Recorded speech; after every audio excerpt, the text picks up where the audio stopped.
Hello students, मैं आशुतोष सिंह आज एक बायोलॉजी का एक नया टॉपिक लेकर आया हूँ। इस टॉपिक में स्टूडेंट्स आज हम लोग पढ़ेंगे डीएनए फिंगरप्रिंटिंग के बारे में। डीएनए फिंगरप्रिंटिंग को हिंदी में डीएनए उंगली छापी कहा जाता है। स्टूडेंट्स, यह टॉपिक बहुत महत्वपूर्ण टॉपिक है बोर्ड एग्जाम के पॉइंट ऑफ व्यू से। स्टूडेंट्स, यहाँ पर देखा जाए डीएनए फिंगरप्रिंटिंग का उपयोग वर्तमान में अनेकों जगह किया जा रहा है। खास करके उलझन भरा जो केस होता है उस केस के निदान के लिए इस तकनीक का सहारा लिया जा रहा है। स्टूडेंट्स, इसमें यह भी किया जाता है अगर कोई माता पिता का संतान खो गया या कोई किसी का संतान है और वह बोल रहा है कि मेरा माता पिता वो हैं, तो इसमें सही पहचान स्थापित करने के लिए डीएनए फिंगरप्रिंटिंग का सहारा लिया जाता है। स्टूडेंट्स, सबसे पहले हम लोग यह जानेंगे कि डीएनए फिंगरप्रिंटिंग क्या है। चलिए स्टूडेंट, देखा जाए डीएनए फिंगरप्रिंटिंग को कैसे हम लोग परिभाषित कर सकते हैं। डीएनए फिंगरप्रिंटिंग को हम लोग इस रूप में परिभाषित कर सकते हैं। किसी प्रोडक्ट व्यक्ति के मिनी सैटेलाइट्स के लंबाइयों का विश्लेषण करना डीएनए फिंगरप्रिंटिंग कहलाता है। स्टूडेंट्स, यहाँ पर परिभाषा जो हम लोग लिखे हैं उस परिभाषा में लिखा गया है किसी प्रोडक्ट व्यक्ति के, प्रोडक्ट मतलब होता है देने वाला। अगर कोई व्यक्ति का अगर डीएनए फिंगरप्रिंटिंग करना है तो सबसे पहले उस व्यक्ति से डीएनए लेना पड़ेगा, मतलब लेना पड़ेगा। इसलिए यहाँ पर लिखा गया है किसी प्रोडक्ट व्यक्ति के। प्रोडक्ट मतलब वो व्यक्ति डीएनए देगा।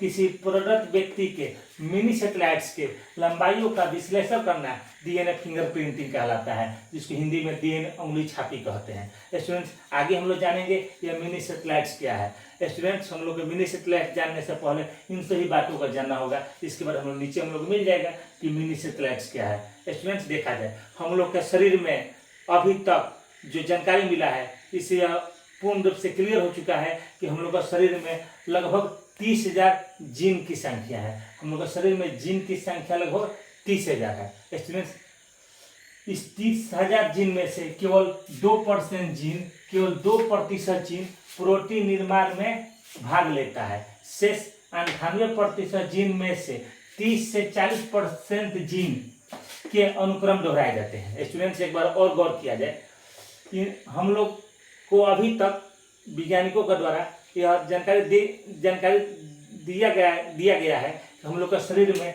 लगभग 30,000 जीनों की संख्या है। यह जानकारी मानव जीनोम परियोजना एक परियोजना था जो पूरे वैश्विक स्तर पर चलाया गया था। उस परियोजना के अंतर्गत हम लोग को जानकारी दिया गया कि मानव के शरीर के अंदर जीनों की संख्या लगभग 30,000 है। इस 30,000 जीन में से केवल 2% जीन ही प्रोटीन निर्माण की प्रक्रिया में भाग लेता है। शेष 98% जीन में से 30 से 40% जीन के अनुक्रम दोहराए जाते हैं। स्टूडेंट्स, जो नाइट्रोजन क्षार के अनुक्रम होते हैं डीएनए का या जीन के, उसके अनुक्रम को 98% में से 30 से 40% जीन का क्या किया जाता है, दोहराया जाता है। इन अनुक्रमों को दोहरा या पुनरावृत्त अनुक्रम कहते हैं।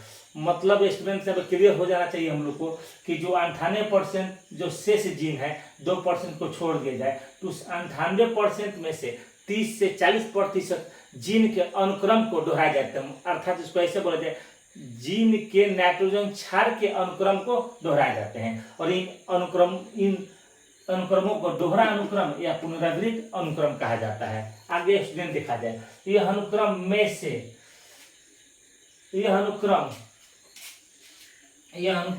पूरे डीएनए पर फैला रहता है एवं कुछ में आगे पीछे रूप में जुड़कर झुंड का निर्माण करता है। स्टूडेंट, यहाँ पर गौर किया जाए, ये जो दोहरा अनुक्रम होते हैं कुछ डीएनए में पूरे पर फैला रहता है, ऊपर से नीचे तक फैला रहता है, और कुछ में आगे पीछे रूप में जुड़कर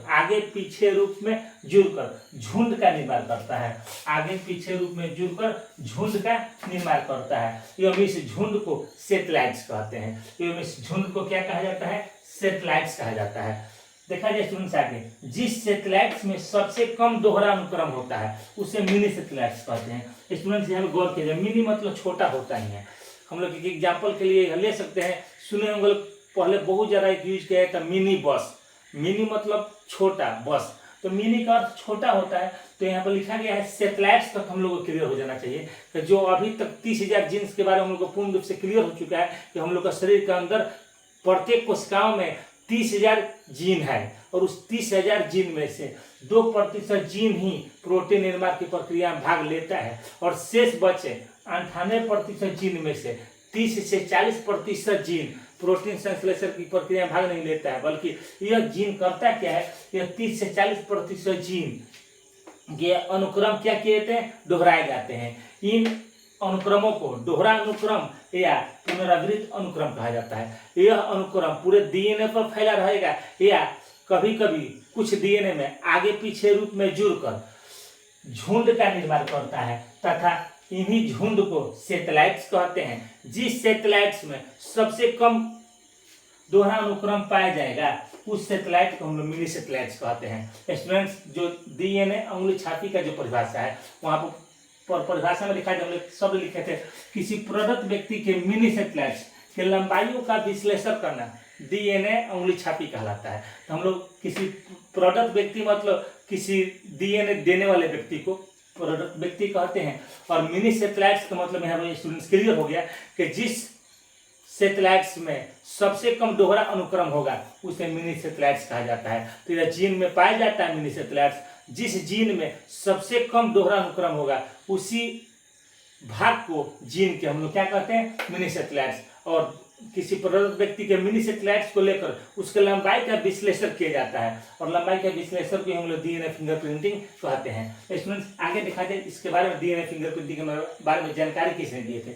सबसे पहले डीएनए फिंगरप्रिंटिंग के बारे में जानकारी हम लोग को एलेक जेफ्रीज ने दिए थे। एलेक जेफ्रीज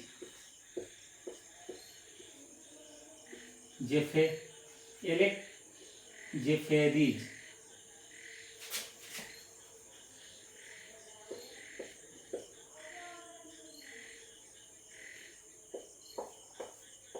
जेफरीज ने सन 1984 ईस्वी में दिए थे। स्टूडेंट्स, यहाँ पर गौर किया जाए, एलेक जेफरीज एक वैज्ञानिक थे जिसने सबसे पहले डीएनए फिंगरप्रिंटिंग के बारे में हम लोग को सन 1984 ईस्वी में जानकारी दिए थे। स्टूडेंट्स, यहाँ पर एक बात और ध्यान देने वाली है कि डीएनए फिंगरप्रिंटिंग के लिए कहाँ कहाँ से डीएनए लिया जा सकता है। स्टूडेंट्स, मुख्य रूप से 3 बात याद रखिएगा। डीएनए फिंगरप्रिंटिंग के लिए 3 स्थानों से मुख्य रूप से डीएनए लिया जाता है। एक हम लोग का WBC जिसको हम लोग ल्यूकोसाइट्स भी कहते हैं, एक ब्लड की कोशिका है, इस कोशिका के डीएनए लिया जा सकता है। स्टूडेंट्स, हम लोग भूल कर भी ये नहीं बोलेंगे कि आरबीसी का डीएनए लिया जा सकता है, क्योंकि हम लोग स्तनधारी हैं जिसको अंग्रेजी में मेमेल्स बोला जाता है। स्टूडेंट्स, आपको ये जानकारी पता होना चाहिए कि स्तनधारियों के जो आरबीसी होते हैं उस आरबीसी में केंद्रक होता ही नहीं है। उस आरबीसी में केंद्रक मतलब इंग्लिश में जिसको न्यूक्लियस बोलते हैं, ये वो न्यूक्लियस होता ही नहीं है। और जब उस आरबीसी में न्यूक्लियस होता ही नहीं है तो ये सवाल ही नहीं है कि डीएनए रहेगा। इसलिए स्टूडेंट, जब भी हम लोग बोलेंगे तो ये ध्यान रखना है कि डीएनए फिंगरप्रिंटिंग के लिए हम लोग डीएनए किसका लेंगे, तो WBC का डीएनए लेंगे, या हम लोग वीर्य में पाए जाने वाले शुक्राणु, वीर्य में जो शुक्राणु होते हैं उस शुक्राणु का डीएनए लिया जाएगा, या जो हम लोग का हेयर होता है, बाल होता है, बाल के